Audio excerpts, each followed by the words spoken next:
உணர்வுபூர்வமான இந்த உரைகள், இது போன்றவைகள் எல்லாம் நீங்க உள்வாங்கி வளர்ந்தீங்கன்னு வைங்களேன், நல்ல தலைவரை உருவாக்க முடியாது. இதெல்லாம் ஒரு காலத்துல பாத்தீங்கன்னா அரபு உலகத்துல இந்த விஷயங்கள், இந்த பாடல்கள், ஆடல்கள், நாட்டியங்கள், நாடகங்கள் எல்லாம் பெண்களோடு சம்பந்தப்பட்டது. ஒரு காலத்துல பாத்தீங்கன்னு சொன்னால் பெண்களோடு சம்பந்தப்பட்டது. இந்த பெண்களோடு உதாரணமா தபலா அடிக்கலாம், சலங்கை இல்லாத அந்த ட்ரம் அடிக்கலாம் அப்படி என்று சொல்ற செய்தி எல்லாம் பாத்தீங்கன்னா பெண்களோடு சம்பந்தப்பட்டது எல்லாமே. எல்லாம் ஒரு காலத்துல பெண்களோடு அடிக்கலாமான்ற அனுமதி எடுத்துக்கொண்டு செய்ய பார்க்கிறது யாரு? ஆண்கள். அப்ப எல்லாம் என்ன காட்டுதுன்னு சொன்னா தலைமைத்துவ பண்பே கிடையாது. ஒரு சிறந்த ஒருவரை உருவாக்க முடியாது. பிள்ளையிடத்தில் அல்லாஹ் தஆலா என்ன சொல்ற ரசூலாங்களை பார்த்து, வமா அல்லம்னாஹு ஷிஅர வமா யம்பகி லஹு, கவிதையை அவருக்கு கற்றுக் கொடுக்கவும் இல்லை, அவருக்கு தகுதியும் இல்லை. அவருக்கு கவிதை படிப்பது அவருக்கு தகுதியும் இல்லை என்றான். அல்லாஹ் இன்னொரு சொல்ற நேரத்தில் என்ன, கவிஞர்கள் வீணர்களையே பின்பற்றுவார்கள். கவிதை இஸ்லாம் கொச்சை செய்யல, ஆனா கவிதையுடைய இயல்பு என்ன தெரியுமா? அலம் தர அன்னஹும் ஃபீ குல்லி வாதின் யஹீமூன், எல்லா பள்ளத்தாக்களையும் ஏறி இறங்குறத பார்க்கலன்னு இருக்கிறான்ல. அப்படியே சும்மா கற்பனை பண்ணிக்கிட்டு போவதே தவிர அவனால யாரையும் என்ன செய்ய முடியாது. எந்த பெரிய தலைவர்களும் எந்த பெரிய உண்மையான ஆட்சியாளர்களும் கவிஞர்களாக இருந்ததில்லை. அது இந்த நூற்றாண்டுல மட்டும்தான் பாப்பீங்க. எதன் காரணமா பாப்பீங்க? ரசனை உருவாக்கிய தலைவர்கள், ஆளுமை உருவாக்கிய தலைவர்கள் அல்ல, ரசனை உருவாக்கிய தலைவர்கள். அன்புள்ள சகோதரர்களே, நல்ல முறையில் புரிந்து கொள்ள வேண்டும். உங்கள் பிள்ளைகள் ஒரு சிறந்த ஆளுமை மிக்க மனிதனாக வரணுமா, சில திறமைகள் அவன்கிட்ட இருக்கவே கூடாது. நல்லா பாடுறானாண்டா நல்லா ஊக்குவிச்சு பாடகராவான்னு சொல்லிடக்கூடாது. அது அப்படி சைட்ல வச்சிடணும். எப்ப பாடணும்? பிரயாணம் போற நேரங்கள்ல, ஓய்வு கிடைக்கிற டைம்ல, சும்மா ரசிக்கிறதுக்குரிய சப்ஜெக்டா வைக்கிறோமே தெரியும். இஸ்லாமிய பாடல் அப்படின்னு மிம்பர் உட்கார்ந்து படிக்க வச்சிடக்கூடாது. இஸ்லாமிய பாடல் என்று தவ்வாவுடைய ஊடகங்களில் இஸ்லாமிய பாடலும் உண்டு கொண்டு வந்துடக்கூடாது. ரசூலுல்லாஹ் அப்படி கொண்டு வந்தாங்களா? ரசூலுல்லாஹ் இதெல்லாம் எங்க வச்சாங்க? பிரயாணத்துல, அங்க இங்க எந்த இடத்துல தான் வச்சாங்க? பெருநாள் நாள்ல இந்த மாதிரி இடங்களை வைத்தார்கள். எனவே அன்புள்ள சகோதரர்களே, இது போன்றவைகள் வாழ்க்கையை நிச்சயமாக பாதிக்கும். அதான் எங்களுக்கு நடந்து கொண்டிருக்கிறது. இந்த ரசனை, அளவுக்கு மீறிய அனுதாபங்கள், இவைகள் எல்லாம் ஆளும் ஒரு நல்ல ஒரு தலைவரை உருவாக்குவதை நிச்சயமாக பாதித்தே ஆகும் என்பதை நாம் என்ன செய்து விடக்கூடாது, மறந்து விடக்கூடாது. இது போன்றவைகள் எங்களை கவர விடுவதிலிருந்து நாங்கள் தூரமாக வேண்டும். இது போன்றவைகள் எங்களை ரசிக்க செய்தாலும், எது உள்வாங்கினாலும் இதனால என்ன பிரயோஜனம்? இந்த ரசனையால், இந்த கவர்ச்சியால், இந்த அனுதாபத்தால் என்ன பிரயோஜனம் என்பதை நம்ம புரிந்து கொள்ள வேண்டும். ரசூலுல்லாஹி ஸல்லல்லாஹு அலைஹி வஸல்லம் அனுதாபத்தை எந்த அளவுல வரவேற்கிறாங்கன்னு பாருங்க. ரசூல் ஸல்லல்லாஹு அலைஹி வஸல்லம் வீட்டுக்கு வராங்க. வீட்டுல ஒரு அழகான ஒரு விரிப்பு, உட்கார்றதுக்கு ஒரு அழகான விரிப்பு போடப்பட்டு, ரசூல் ஸல்லல்லாஹு அலைஹி வஸல்லம் கானலா யருதுல் ஹதியா, எந்த அன்பளிப்பு வந்தாலும் என்ன செய்ய மாட்டாங்க, மறுக்க மாட்டாங்க ரசூல் ஸல்லல்லாஹு அலைஹி வஸல்லம். அப்படிப்பட்ட ஒரு பணிவான ஒரு தலைவர். அப்ப ரசூல் ஸல்லல்லாஹு அலைஹி வஸல்லம் மஹாதிஹி ஆயிஷா, ஆயிஷாவை என்ன கேக்குறாங்க. அப்ப சொல்றாங்க, ஒரு அன்சாரி பெண்மணி நீங்க உட்கார்றதுக்காக வேண்டி கொண்டு வந்து வச்சாங்க, தந்தாங்க. வீட்டை பாக்குறாங்க, வீட்டுல எதுவுமே இருக்கிறதுக்கு என்ன இல்ல, அதனால அவங்களுக்கு கொண்டு வந்து தந்தாங்க. இதுக்கு பேர் என்ன? அனுதாபம். இதுக்கு பேர் ஹதியா இல்ல, இதுக்கு பேர் என்ன? அனுதாபம். அனுதாபம் என்பது ஒரு மனிதனுடைய இயலாமையின் காரணமாக அவர் மீது ஏற்படக்கூடிய கருணை. ஹதியான்றது அதல்ல. ஒருவரது இயலாமையின் காரணமாக அவர் மீது ஏற்படக்கூடிய கருணை, வெறும் கருணை அல்ல, அவருடைய இயலாமையின் காரணமாக வரக்கூடிய கருணை. அதனாலதான் குர்ஆன்ல அல்லாஹ் தஆலா, அதாவது விபச்சாரம் செய்து அதற்காக வேண்டி தண்டிக்கப்படக்கூடியவர்களை பார்த்து வலா தஅஹுதுக்கும் பிஹிமா ரஃபான்றான். ரஹ்மா என்று சொல்லல, அவர்கள் மீது உங்களுக்கு கருணை ஏற்படக்கூடாது என்று சொன்னா ரஃபத் என்றான். ரஃபத் என்று சொல்றது அனுதாபம், அதாவது கவலை கலந்த கருணை, இது ஏற்படக்கூடாது என்றான். அப்ப ரசூல் ஸல்லல்லாஹு அலைஹி வஸல்லம் அவர்கள் கேட்ட ரசூல் அவங்க சொல்றாங்க, ஆயிஷா சொல்றாங்க, இப்படி அன்சாரி பெண்மணி தந்துட்டு போனாங்க.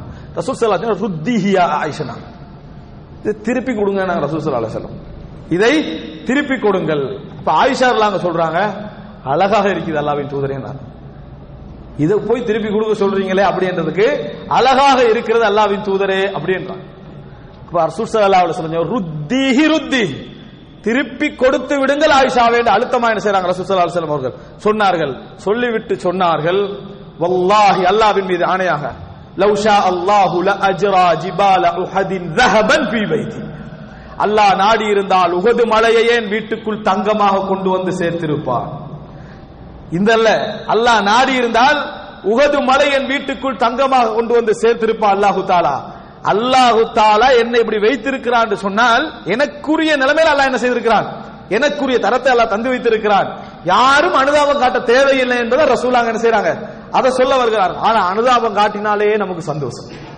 யாரா நமக்கு அனுதாபம் காட்டிட்டா உலகத்துக்கு லாபம் தானே, உடனே அனுதாபம் காட்டிட்டான்னா சந்தோஷம். இது ஒரு தலைமைத்துவ பண்பே கிடையாது. ரசூல் ஸல்லல்லாஹு அலைஹி வஸல்லம் சொல்லிவிட்டு அல்லாஹ்விடத்திலே துஆ கேட்டார்கள், அல்லாஹும்ம ஜஅல் தஆம ஆலி முஹம்மதின் கூதா, முஹம்மதுடைய குடும்பத்துடைய உணவுகளாக ரொட்டி துண்டுகளை ஆக்கி வைப்பாயாக யா அல்லாஹ். ரசூலுல்லாஹ் முஹம்மதுடைய குடும்பத்தின் உணவுகளாக ரொட்டி துண்டுகளை ஆக்கி வைப்பாயாக, கூத்தன் சொல்ற ரொட்டி இது போன்றவைகள், இதை எனக்கு தருவாயாக என்று ரசூலுல்லாஹி ஸல்லல்லாஹு அலைஹி வஸல்லம் துஆ கேட்டார்கள். அன்புள்ள சகோதரர்களே, இதான் மிக முக்கியமான இடம். நமக்கு கிடைச்சதெல்லாம் ஹலாலா இருந்தா நமக்கு நல்லது நம்ம நினைச்சிட கூடாது. அனுதாபம், ரசனை இவைகள் எங்கட ஆளுமைகளை பாதிக்கும் என்கின்ற உணர்வு நமக்கு என்ன செய்ய வேண்டும், இருக்க வேண்டும். எதை ரசிக்கிறதுக்கு கொண்டு வந்து முன்னால வச்சால் உடனே ரசிச்சிடக்கூடாது. எது அனுதாபப்படுற மாதிரி இருந்தாலும் எது அனுதாபப்படக்கூடாது. மார்க்கம் என்ன சொல்லுதுன்னு மார்க்கத்தை முன்னால வைங்க.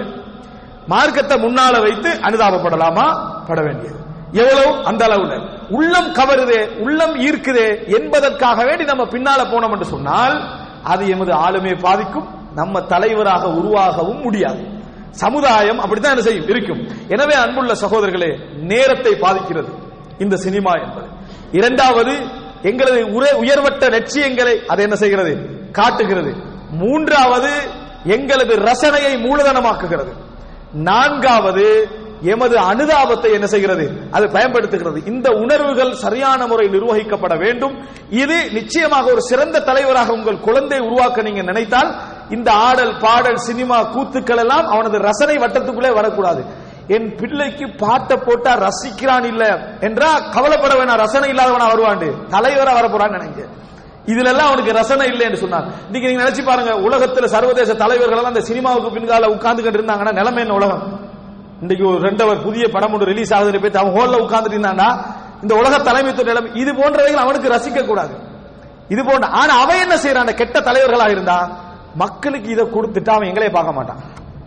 மக்களுக்கு கொண்டு போய் சேர்த்துட்டோம்டா சினிமா ஹோல் எல்லாம் கொண்டு அவன் எதை கவனிக்க மாட்டான், நம்மளே பார்க்கவே மாட்டான். அவன் ஒரு கற்பனை உலகத்துல அனுப்பி போட்டு நம்ம ஆட்சி என்ன செய்யலாம், செய்து கொண்டிருக்கலாம் என்றதை அவன் தெரிஞ்சு வச்சுக்கிறான். எனவே அன்புள்ள சகோதரர்களே, நம்ம இயல்புலே கவனமாக இருக்க வேண்டும். இவைகள் எல்லாம் இஸ்லாம் ஹராம் என்ற சினிமாவை நாம் மோதி உள்வாங்க போனதால் ஏற்பட்ட மோசமான விளைவுகள். அல்லாஹ் தடுத்த இடத்திலே நம்ம நிறுத்திக் கொண்டோம் என்று சொன்னால் நிச்சயமாக எங்களுக்கு உலக ரீதியாக கூட நிறைய நன்மைகள் என்ன செய்யும், கிடைத்திருக்கும். அல்லாஹ் ரப்புல் ஆலமீன் சிறந்த முறையில் மார்க்கத்தின் நோக்கங்களை புரிந்து அதை நடைமுறைப்படுத்திய மக்களாக எம் அனைவரையும் ஆக்கி அருள் புரிவானாக.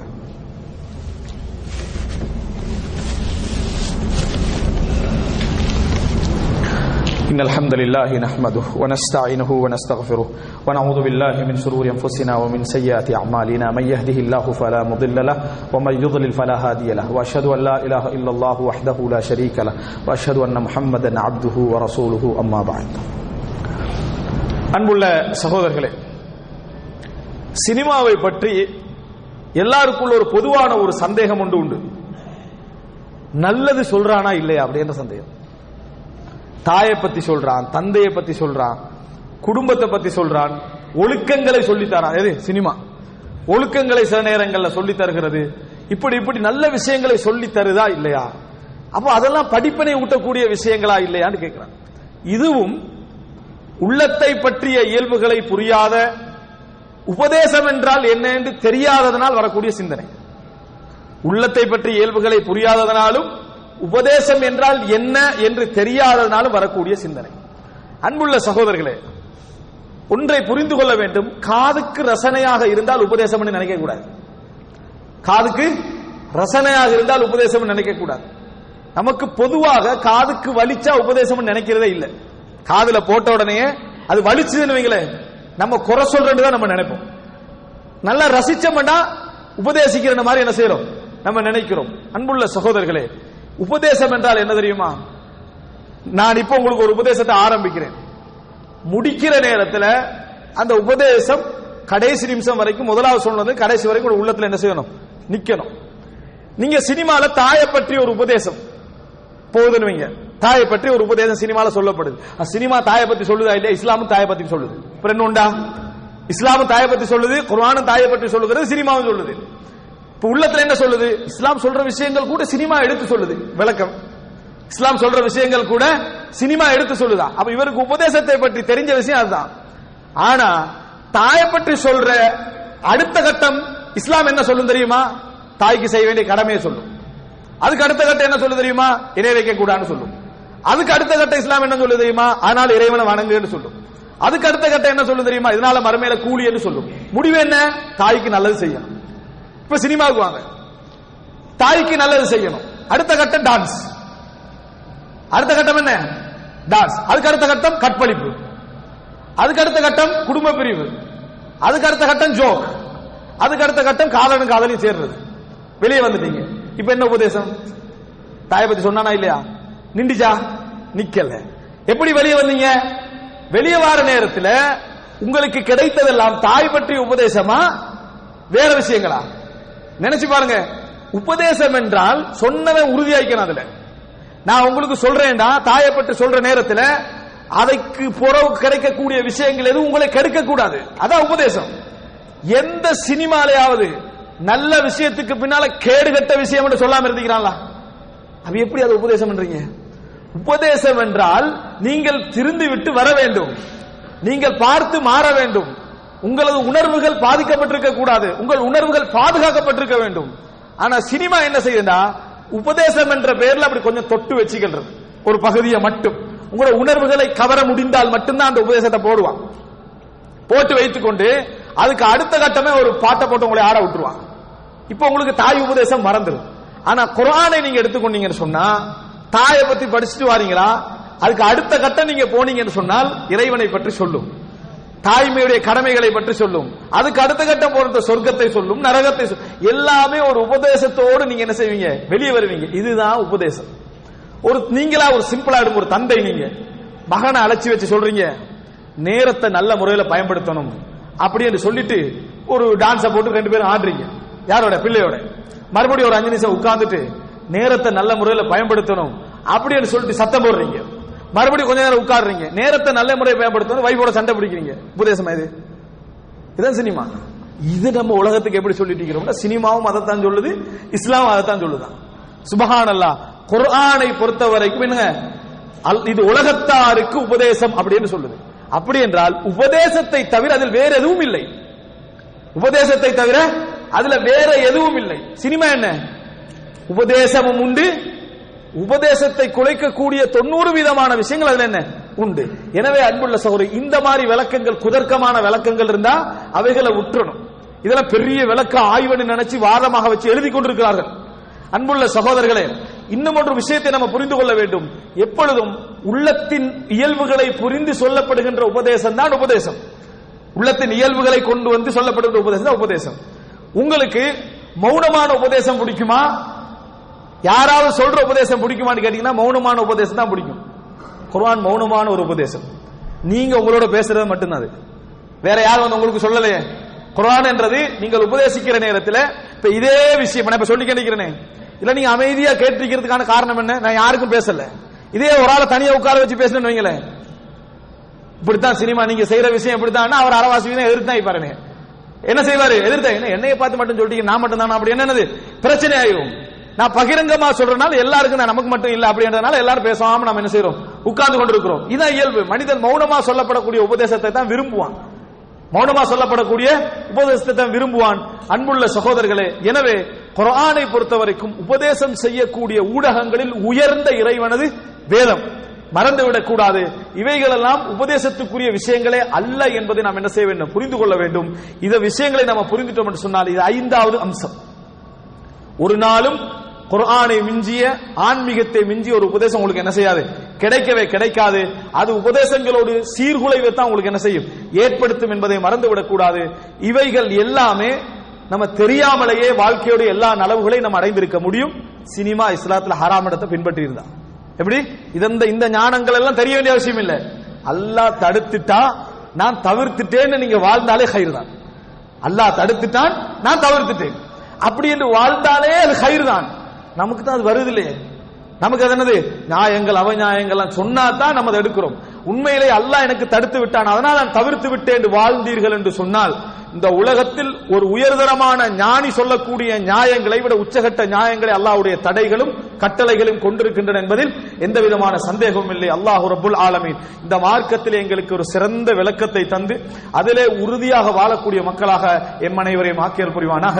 ஹதா மா இந்தி வல் இல்மு இந்தல்லாஹ் வ அகூலு கௌலி ஹதா வ அஸ்தக்ஃபிருல்லாஹ் லி வ லக்கும்.